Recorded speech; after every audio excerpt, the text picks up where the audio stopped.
മനസ്സിലായില്ലേ? ആ ഇനി ഈ താമരയിലേക്ക്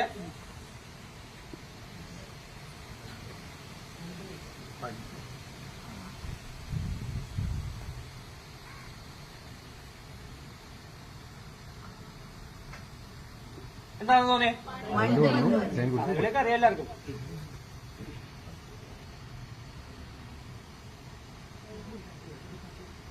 എന്താ തോന്നിയേ?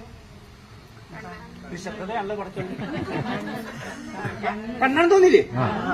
ഇപ്പൊ ഞാൻ 3 മുദ്ര കാണിച്ചു. എന്റെ അഭിനയത്തിന്റെ വൈശിഷ്ട്യം കൊണ്ടല്ല, താമര എന്നുള്ള പൂവിന്റെ രൂപമാണ് ഇവിടെ വരച്ചു കാട്ടിയത് അല്ലെ. അതുകൊണ്ട് നിങ്ങൾക്ക് മനസ്സിലായിരുന്നത് ഇത് താമരയാണ്. അടുത്ത് വണ്ട് എന്നാണ് കാണിച്ചത്. വണ്ടിന്റെ ചലനത്തെയാണ് അനുകരിച്ചത് അല്ലെ.